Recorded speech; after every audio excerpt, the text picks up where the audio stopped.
It's August 18th, 4 in the afternoon on a Monday here in Korea. Live from Seoul, I'm Na Hyun-kyung. We begin with Pope Francis, who boarded on a plane back to Rome on this Monday, ending his 5-day trip to Korea. He left a powerful message to people on the Korean peninsula. He urged the two Koreas to forgive each other, saying that's what brothers do. Connie Kim starts us off. Pope Francis brought to a close his 5-day trip with a peace and reconciliation mass at Myeongdong Cathedral in Seoul. After entering the church, the Pope reached out to 7 women seated in the front who were forced into sexual slavery by the Japanese military during World War II. The pontiff took time to listen to them and adorned a badge that was given to him by one of the former sex slaves. In his address to the hundreds in attendance, Pope Francis conveyed a message of forgiveness. Referring to Korea, a nation divided for more than 60 years, the Pope called for the two Koreas to reunite, calling them brothers and sisters and members of the same family. Let us pray then for the emergence of new opportunities for dialogue, encounters and the resolution of differences, for continued generosity in providing humanitarian assistance to those in need. Pope Francis' final public event in Korea was attended by about 1,000 people. Reflecting the pontiff's great interest in the marginalized and poor, they ranged from North Korean defectors and immigrant workers to the survivors and bereaved families of victims from April's ferry disaster. President Park Geun-hye was also present, making it her 3rd meeting with the Pope during his Korea trip. Before the Mass at Myeongdong Cathedral, Pope Francis met with the leaders of other religious groups in Korea, including Buddhists and Protestants, and emphasized the importance of harmony. It's a message that Pope Francis built his visit to Korea around, the first by a pope in 25 years.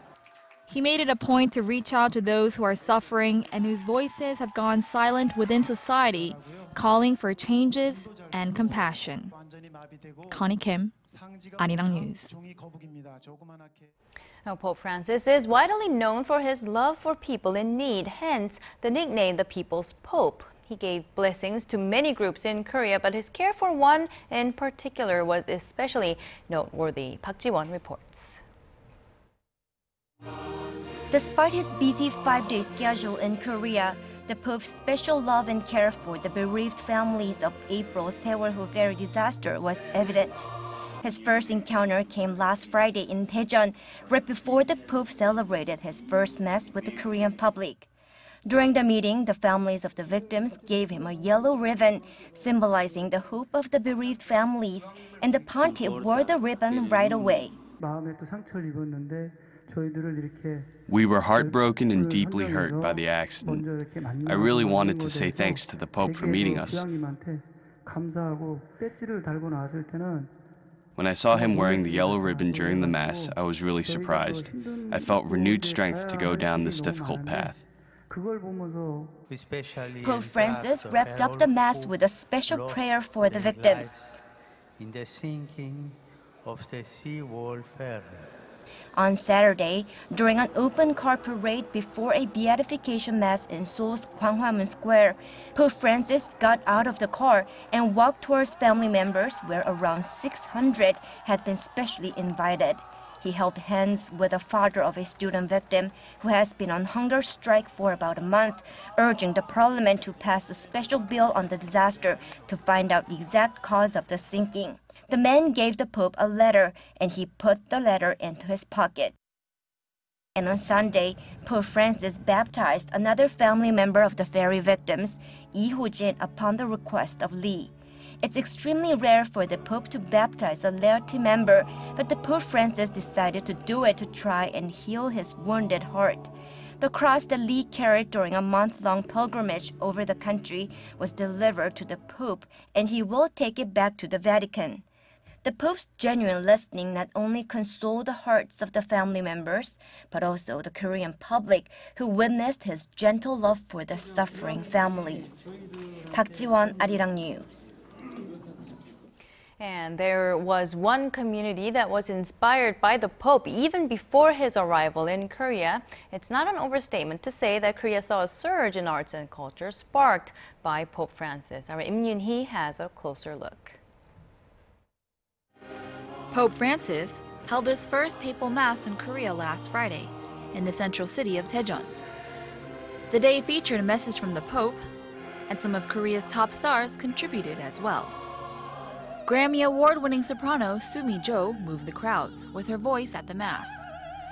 Jo herself is a Catholic and performed Nella Fantasia, Ave Maria, and La Fantasia. She also sang Panis Angelicas during Pope Francis's papal Mass ceremony. Another well-known singer who comes from a strong Catholic background is In Suni. She's a legendary figure in the industry and beloved by many. Amongst the some 50,000 attendees of the Mass, In Suni performed A Goose's Dream, one of the singer's hit songs, about believing in dreams and overcoming obstacles. Early Saturday, Pope Francis made his way to Gwanghwamun Square for the long-anticipated beatification ceremony. Another artist to contribute to the Pope's visit is pianist Baek Kon-woo. An accomplished pianist, Baek performed St. Francis of Assisi, Preaching to the Birds, which is an 8-minute piano composition by Liszt. Pope Francis is the first pope to take the name of Francis, after St. Francis of Assisi, a character known for his humility and humbleness. And alongside this ceremony was a large oil painting. Standing at 3 meters wide and 2 meters long, it shows the 124 martyrs who were persecuted in the late 18th and 19th centuries, seen wearing traditional white clothing. In their hands, they each hold a palm branch, a cross, and a lily, symbols of victory, martyrdom, and chastity in Catholicism. Of the 124, 100 were men and 24 were women. They included Anastasia Lee Bong-geum, the youngest martyr, aged only 12 at the time of her execution in 1839. She's seen holding a bunch of lilies and the Rose of Sharon, Korea's national flower. Im Yoon-hee, Arirang News. Now going back to the Pope's final message of peace and reconciliation, despite his message, the tensions on the Korean peninsula linger. Seoul and Washington started joint military drills this Monday, which North Korea sees as a provocation. Here's Kim Min-ji with more. South Korea and the United States kicked off their annual military exercise on Monday. The computer simulation-aided joint Ulti Freedom Guardian drills, which run through next Friday, mobilizes roughly 50,000 South Korean and 30,000 U.S. troops. The main purpose of the exercise is to maintain security on the Korean peninsula while upholding joint defense capabilities between the two allies. This year, the exercise will involve the testing of a new tailored strategy, which is aimed at deterring North Korea's nuclear weapons or weapons of mass destruction. The strategy, drawn up at a security consultative meeting last year, stipulates diplomatic and military responses at different levels of threats posed by Pyongyang during times of peace or war. And like years gone by, the military exercise comes amid threats from North Korea. Pyongyang on Monday condemned the drill as a declaration of nuclear war. North Korea's Rodong Sinmun said the exercises violate peace on the peninsula, calling it a provocative act that hurts inter-Korean relations. The newspaper added that Seoul and Washington will be to blame for unpredictable situations on the Korean peninsula. Pyongyang also warned merciless preemptive attacks on Seoul during the weekend.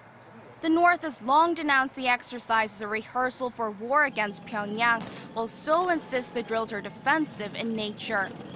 South Korea's military said the exercise will go forward as planned amid strengthened surveillance and security against the North, adding that Seoul will respond firmly and without hesitation if the North engages in any form of provocation. Kim Min-ji, Arirang News. And South Korea continues to reach out to North Korea. It has once again called on Pyongyang to accept its proposal for a round of high-level talks. A statement issued by Seoul's Unification Ministry on Monday says the South is willing to discuss all pressing issues if North Korea shows sincerity about improving inter-Korean relations.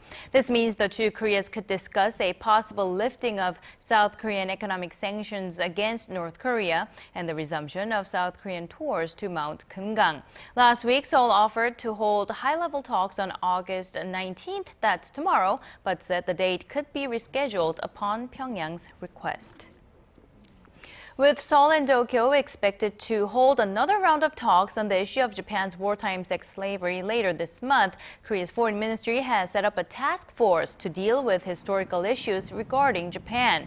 The three-member task force under the Northeast Asian Affairs Bureau will be in charge of studying and responding to Japan's repeated refusal to take responsibility for its wartime wrongdoings, including the sexual enslavement of Korean women and false claims over Korea's Dokdo Island. Relations between the two sides have hit new lows in recent months due to Tokyo's historical and territorial claims.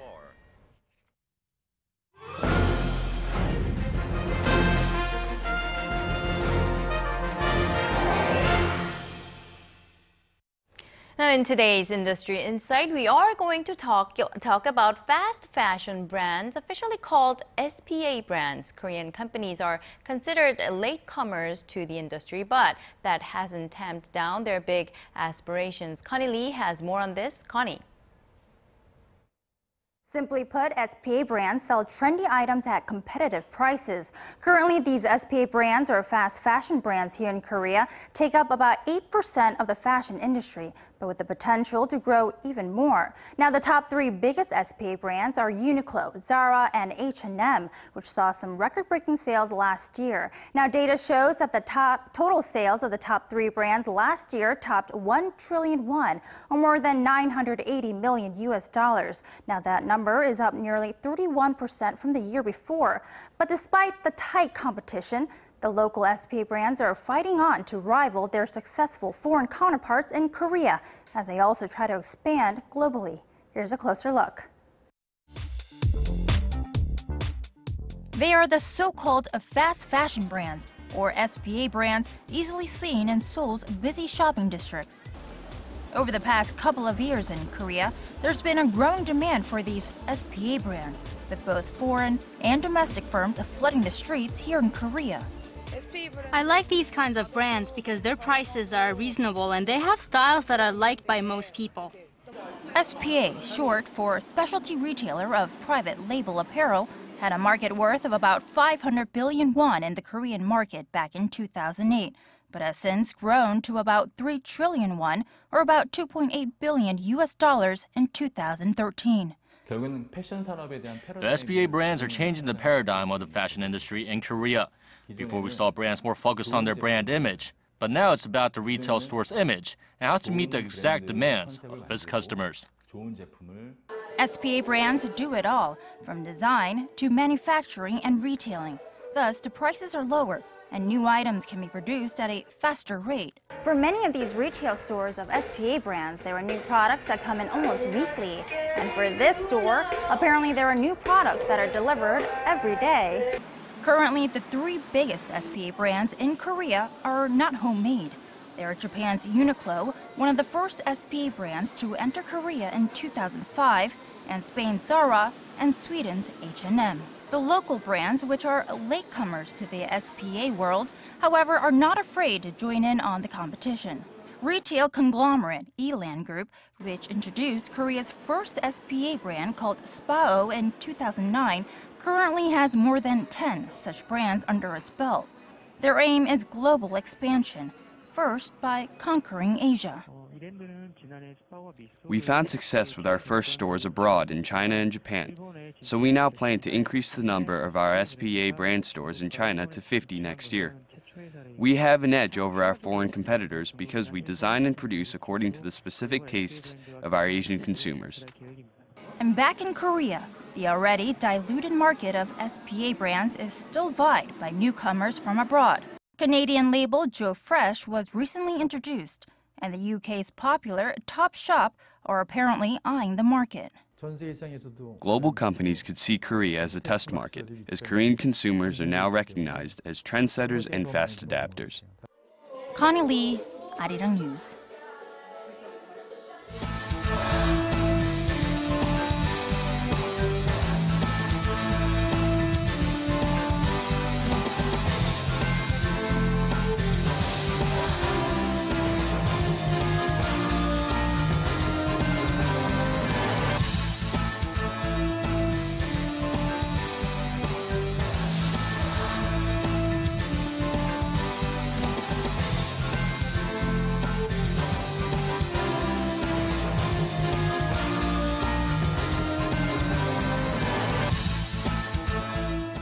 Now, it's almost never fun to play the blame game, but apparently there is a group which the nation's top conglomerates think should take the blame for Korea's economy falling into a slow growth trap. Hwang Ji-hye tells us which group that is.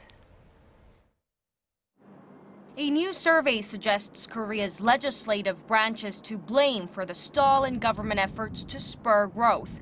More than 80% of the nation's 30 biggest conglomerates surveyed by the Joseonilbo Daily said the National Assembly was stifling economic progress. They pointed to the delayed passage of major economic stimulus bills as the reason.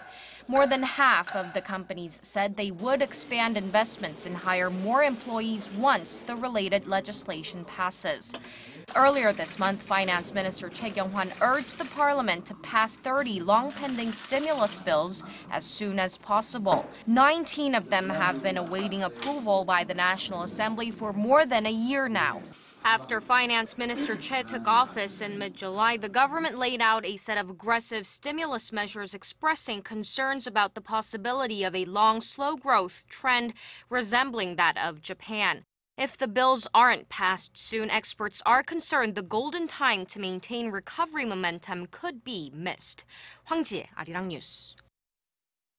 Now, following last week's key rate cut by the Bank of Korea, commercial banks are said to be planning on lowering their average deposit interest rates. Experts say this could bring about an adverse effect on the elderly who lean heavily on interest given by banks as their source of income. Kim Chan-ju has more.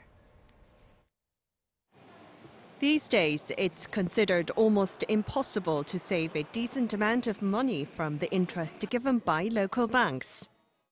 I'm having a hard time making ends meet because the interest rate can't catch up with inflation. Deposit interest rates here in Korea have dropped sharply over the last 6 years. The one-year fixed deposit rate that reached 5.87% in 2008 slipped to 2.68% in June. The rate has continued tumbling over the last 2 months, with most commercial banks currently offering interest rates in the low 2% range.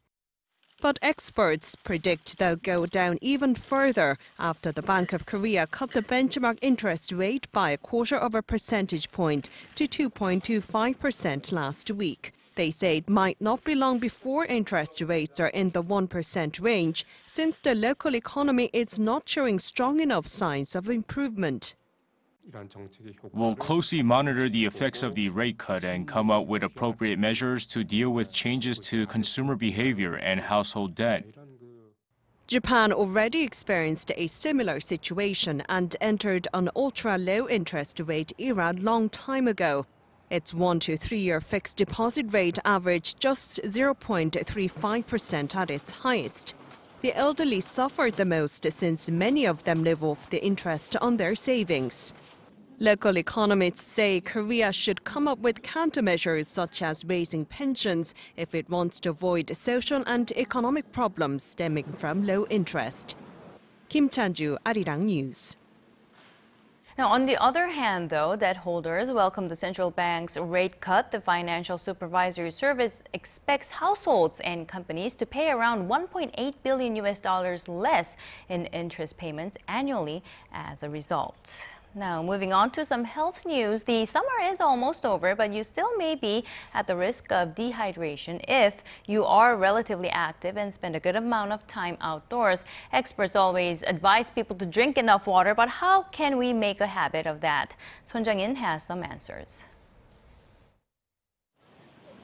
To enjoy a healthy summer, experts say it is essential to practice good hydration habits, as not drinking enough water can be quite harmful.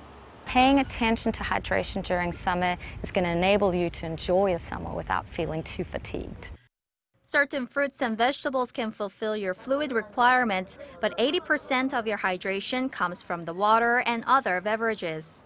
So when is the right time to drink water? Many people look for water when they get thirsty, but doctors say that it may be too late.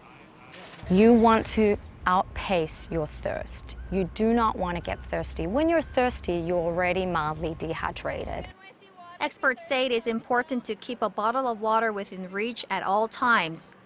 That way you can access water wherever and whenever and be sure that you're keeping hydrated consistently. It is also important to know the right amount of water you need to drink per day. Dietitians advise about 9 glasses for the average woman and 12 glasses for men. And what is the best kind of drink? Water is a perfect hydration policy. Stick with water. Also keep in mind that some caffeinated beverages are okay, but it is best to be wary of alcohol because it causes dehydration. 손정인, Arirang News. Bringing you the fresh updates from stories breaking in Korea and abroad. We give you a bigger and better picture of the world. Join Na Hyun-kyung live from Seoul. Every weekday, only on Arirang.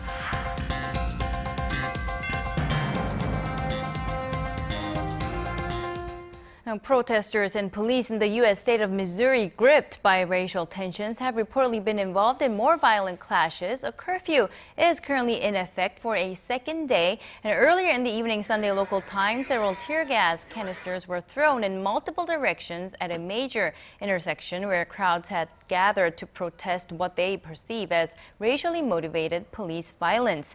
And this is, of course, about the unarmed African-American teenager Michael Brown, who was shot and killed by a white police officer some 9 days ago.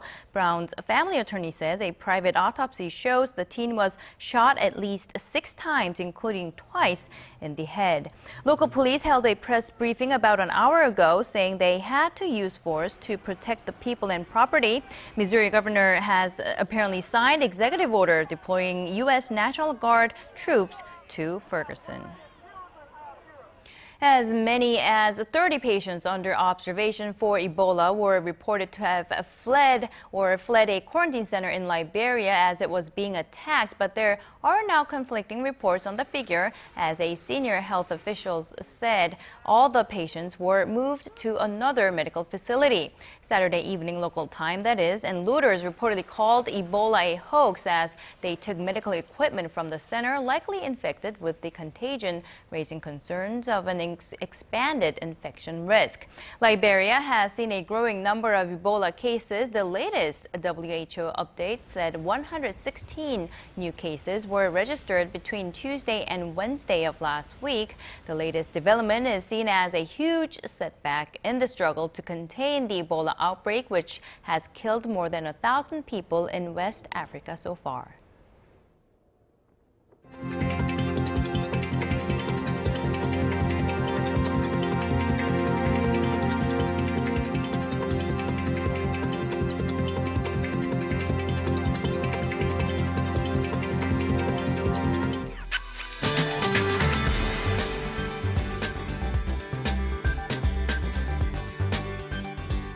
Good afternoon, I'm Michelle Park here with the latest weather forecast. It's currently drizzling outside here in Seoul. However, heavy rain up to 100 millimeters is forecast for Jeju Island and the southern regions, while both Chungcheondo provinces and some areas of Gangwon-do province can expect it up to 60. Now, due to the fast falling rain, we also have landslide warnings and advisories in effect in southwestern regions. So if you can't avoid it, steer clear of the roads that run nearby cliffs or mountains. Now, besides the rain, there's a cool breeze in the air, and due to the rain, temperatures have dropped quite a bit, putting the highs into the low to mid-20s. Now going over to our temperature readings, Seoul will top out at 25 this afternoon. Meanwhile, the southern cities such as Gwangju and Busan will top out at 25 and 24 degrees. And moving over to other regions, Jeju Island tops over in the cool side as well. Dokdo hits 20, while Mankungang tops out at 22. Well, that's all for now. I'm Michelle Park, and here's a look at the weather conditions around the world.